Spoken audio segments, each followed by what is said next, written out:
Motorsports racetrack and is joined by go-kart racer Kwanda Mokoena. Thank you very much for joining us today.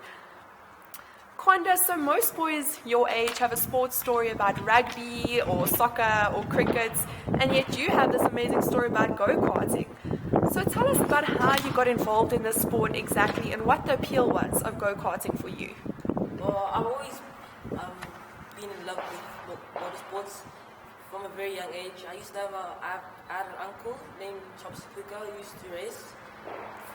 I started coming to these races from the age of maybe 2, 3, and from then I've just been hooked to racing. I love the speed, I love the action, it overtakes everything. So Kwanda, you obviously got into the sport. Was there specific moments or race that you realized you had a big talent in go-karting, and what was your family's reaction like? It was around 3 years ago, my first actual national race. I actually ended up shocking myself in the first race, finishing third, and then from then I told my parents that I think this is the route. So Kwanda, last year was a big year for you. You became the youngest junior go-karting champion in the world. South African go-karting had actually lowered the age limits for youngsters to enter the sport, and you took full advantage of that. You were even competing against 16-year-olds. So tell us, what was it like to compete at this level, and how did it feel to ultimately go in and take the win?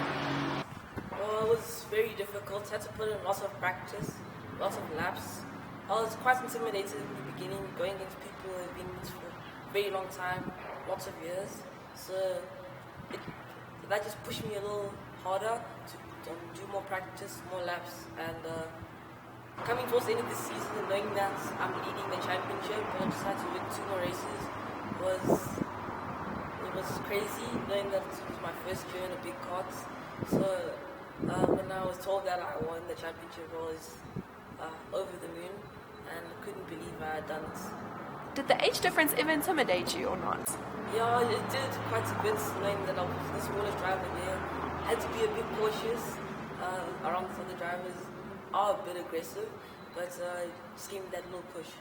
So another big moment of last year was when you secured a ticket to go compete at the Mini Rock World Finals in Italy.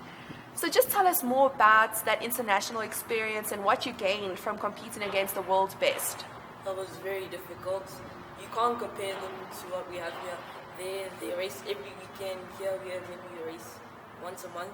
They practice every day. These guys breathe racing. It was very difficult when I went there. I was happy with what I did, qualifying 9th in the world in my group, and unfortunately I didn't make it to the finals, but I made it to the semis, which I was very happy with. So I think the biggest thing I learned from there is the aggression, and also you can't just expect to win without putting in the practice. So Kwanda, you've stepped up a level this year. Things are quite different. Last month you had your first maiden race for the Junior Max class. How are you adjusting to changing classes, and what are your goals for this class this year? So far I'm adjusting pretty well. Finishing, I think, 9th in my first race, so I was very happy. Even though being the youngest in the class is a little setback, I'm not going to let that stand in my way. Even though it's been my first year in this class, I'm not really expecting a national championship, but so far I'm expecting maybe a top 3 in the championship, and just going to push myself. So what is your long-term dream as a motorsport athlete? My long-term goal would probably be F1, DTM, or around the likes of that type of motorsports, and also this year to win a South African championship. And I'd also like to be a professional racing driver, like the likes of Lewis Hamilton, Leroy Coulter, and Nico Rosberg. Kwanda, so there's a lot of youngsters that are inspired by your story, especially in the way that you so courageously pursue such big dreams. So what advice do you have for these youngsters looking up to you, especially with your experience of confidence and success?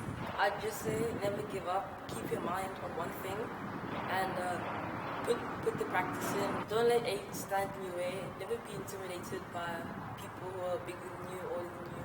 Just know that you can always do it. Thanks so much, Kwanda, for sharing your story with us. Thank you.